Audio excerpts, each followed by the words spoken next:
Paz do Senhor a todos. Meu nome é Elton dos Santos Olivato. Meu RA é o 180 134 65. O meu polo de apoio é de Adamantina, estado de São Paulo. Eu sou da Igreja Evangélica Assembleia de Deus, Ministério do Belém. E esse vídeo está sendo gravado para atividade do curso de bacharel de teologia da Unicesumar. Pois bem, vou ler um texto básico que se encontra em Romanos, capítulo de número 8, do versículo 31 ao versículo de número 39, que diz assim a palavra de Deus: Que diremos, pois, a estas coisas? Se Deus é por nós, quem será contra nós? Aquele que nem mesmo o seu próprio filho poupou, antes o entregou por todos nós, como nos não dará também com ele todas as coisas? Quem tentará acusação contra os escolhidos de Deus? É Deus quem os justifica. Quem os condenará? Pois é Cristo quem morreu, ou antes, quem ressuscitou dentre os mortos, o qual está à direita de Deus e também intercede por nós. Quem nos separará do amor de Cristo?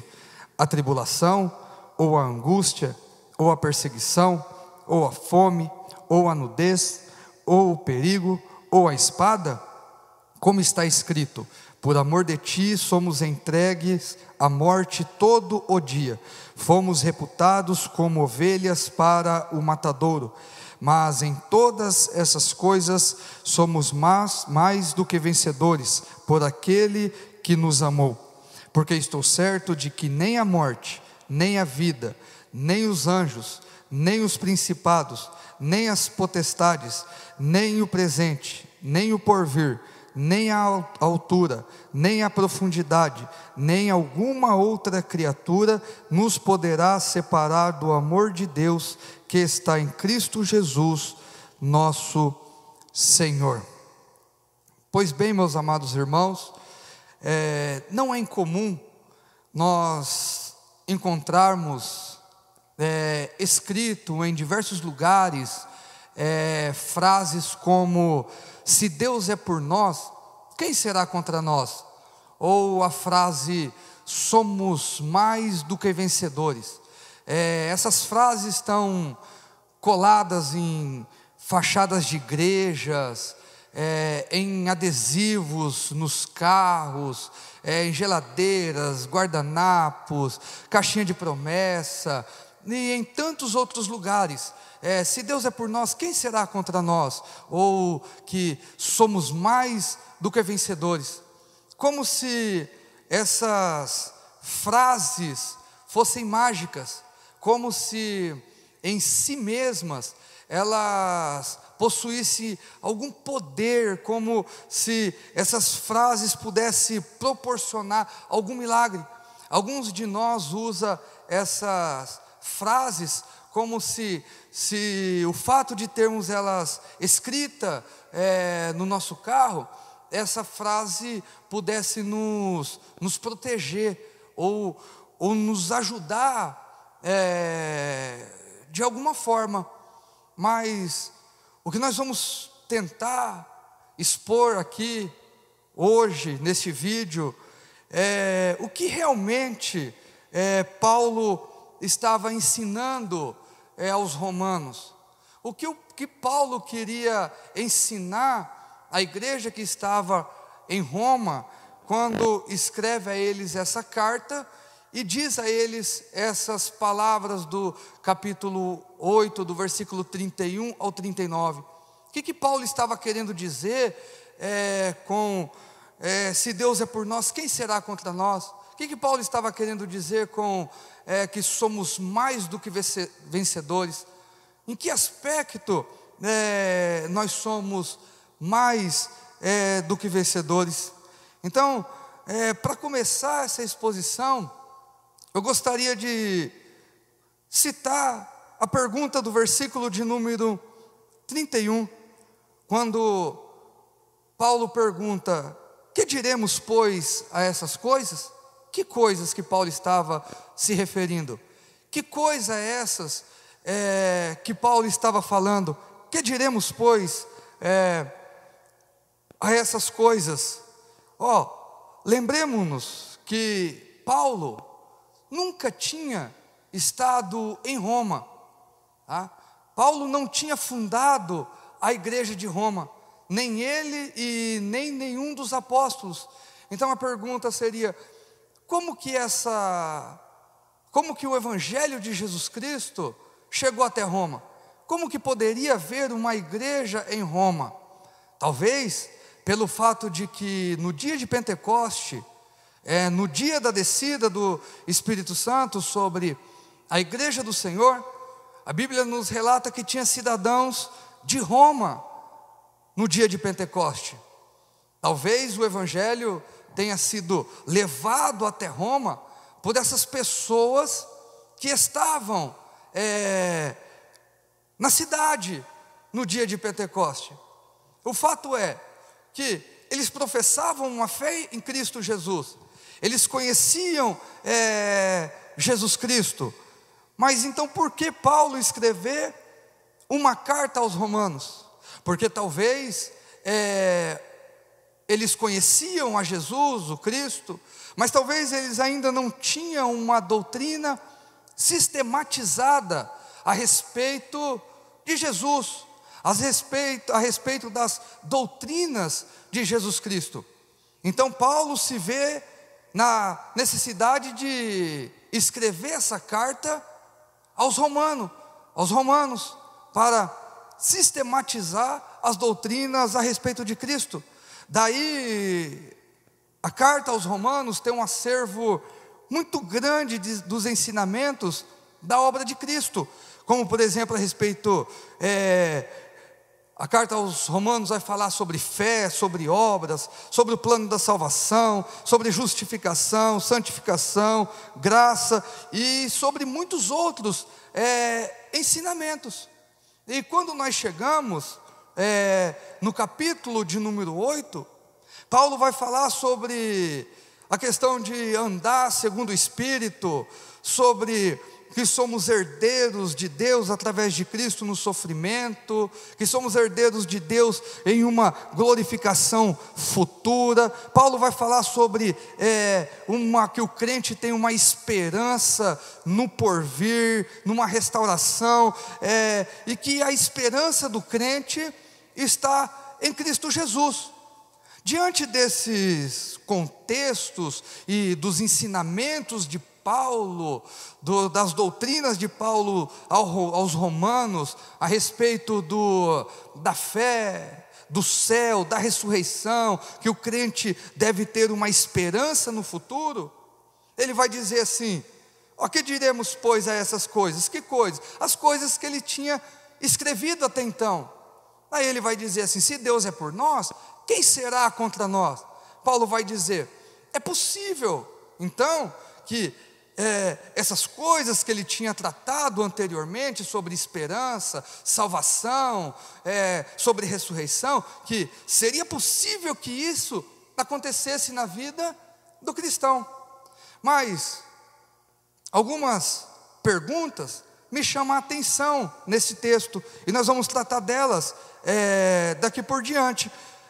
Paulo faz a pergunta assim: quem será contra nós? Outra pergunta que Paulo vai fazer no versículo 33 é: quem tentará acusação? Versículo 34, quem os condenará? E no versículo 35, quem nos separará do amor de Deus? Aprendo aqui, entendo que Paulo, quando escreve essa carta, ele vai ensinar aos romanos que possivelmente alguém, e de alguma forma, tentaria impedir que as promessas de Deus se cumprissem no meio do seu povo. Porque Paulo faz a pergunta: quem tentará acusação? Quem os condenará? Se ele faz essas perguntas, é porque possivelmente alguém vai tentar. Lembremos-nos que o sistema mundano é contra os princípios bíblicos e os princípios de uma vida cristã. O mundo é contra o cristianismo. Satanás, todo dia, de todas as maneiras, tenta nos impedir de ter acesso e comunhão ao Deus Todo-Poderoso. Então, de alguma forma, Paulo está explicando que alguém vai tentar impedir as promessas de Deus de se cumprir em nossas vidas. Mas Paulo vai responder essas perguntas. Paulo, ele nos mostra que alguém vai tentar, mas que através de algumas questões que vamos tratar aqui, nós vamos ver que as pessoas não vão conseguir. E por quê? No versículo de número 33, Paulo vai responder, quando ele diz assim, as pessoas vão tentar impedir, mas não vai conseguir. Por quê? Porque Deus é quem justifica.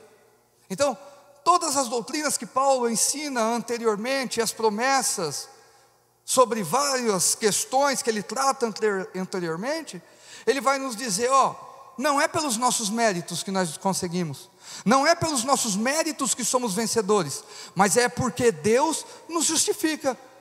Então logo, nós através de Cristo, somos pecadores sim, mas pecadores justificados. E quando Deus olha para mim e para você, Ele tem que olhar para mim e para você através de Cristo crucificado. Logo, quando somos justificados, somos declarados inocentes através de Cristo Jesus. E não é pelo nosso mérito, é porque Jesus Cristo morreu na cruz do Calvário. Um outro aspecto que Paulo vem tratar conosco, de que é possível termos esperança, é pelo fato de que Deus nos amou, no versículo de número 32, e esse aspecto do amor de Deus foi tão grande, que Deus não poupou o seu único filho, para morrer na cruz pelos nossos pecados. Então, o fato de Deus ter nos amado de uma maneira tão grande, a ponto de entregar o seu próprio filho, na cruz do Calvário, isso nos dá a garantia e a certeza de que devemos ter esperança. Um outro aspecto é de que Deus intercede por nós. Então, voltando, as pessoas vão tentar nos impedir, vão tentar nos acusar, vão tentar nos impedir de nós não alcançarmos o céu. Mas sempre lembremos, versículo de número 34, Deus intercede por nós, através de Jesus Cristo. Jesus é o nosso intercessor, em todas as situações da vida, em todos os aspectos da vida, Cristo intercede por nós. Se pecarmos, Cristo intercede por nós. Se passarmos pela prova, Cristo intercede por nós. Se tivermos alguma necessidade, Cristo intercede por nós. Então, esses fatos nos levam a crer que, se é possível que essas promessas sejam cumpridas, é através de Jesus Cristo de Nazaré. Um outro aspecto que eu gostaria de tratar aqui é a respeito do versículo de número 36, quando Paulo diz assim: como está escrito, nós não somos o primeiro a passar por dificuldade. Quando Paulo fala a respeito de angústias, potestades, principados, de problemas que podem nos separar do amor de Deus, ele vai usar a expressão assim, como está escrito, versículo de número 36, por amor de ti, somos entregues à morte todo o dia. Eu e você não somos o primeiro a passar por dificuldades, perseguições, angústias.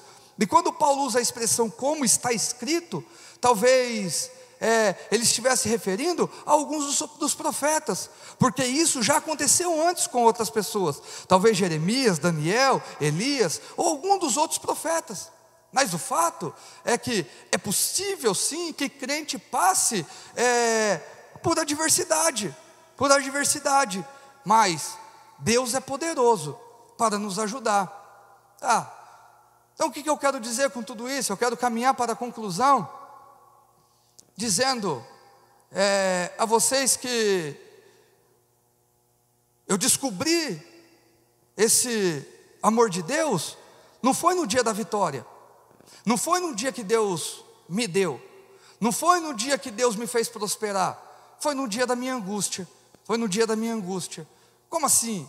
Foi no dia em que Deus tirou o meu filho de mim, tá?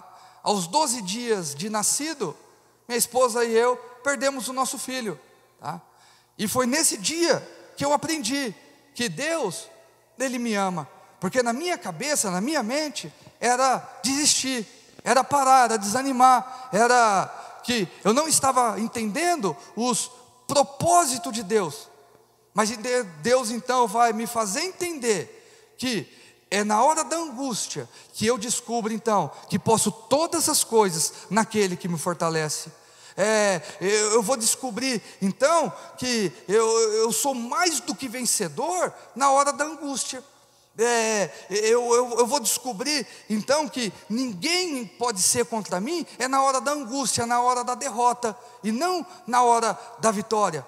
Então quando eu uso a expressão, sou mais do que vencedor, eu quero dizer que na hora da angústia, na hora da prova, Deus Ele está comigo e pode me ajudar a passar pela angústia. É na hora da perca, meu amado irmão, é na hora da perca, minha amada irmã, é na hora da perca, você que vai ouvir esse vídeo, é na hora da angústia que nós vamos descobrir que nós somos mais do que vencedores. Através do quê? Através de Cristo Jesus, que morreu na cruz do Calvário. Não é porque eu tenho alguma capacidade, mas é porque Deus, Ele me amou. É porque Deus, Ele me amou, Ele sempre me ama. Quer dizer então que eu não tenho que fazer nada? Não, eu tenho. Eu respondo a Deus através de uma vida de fidelidade a Ele. Mas o amor sempre parte de Deus. Sendo assim, se Deus é por nós, quem será contra nós? Absolutamente nada. Nada pode nos separar do amor de Deus. Que Deus abençoe a cada um. Em nome de Jesus, quero aqui fazer alguns agradecimentos bem rápido. Primeiramente a Deus por essa oportunidade. Em segundo lugar ao doutor e professor Hernandes Dias Lopes. Também ao professor mestre Rafael de Paula. Quero agradecer também ao coordenador Rony de Carvalho, aos nossos mediadores. E também quero agradecer por essa oportunidade ao Centro Universitário de Maringá, a Unicesumar, e que Deus abençoe a todos em nome de Jesus.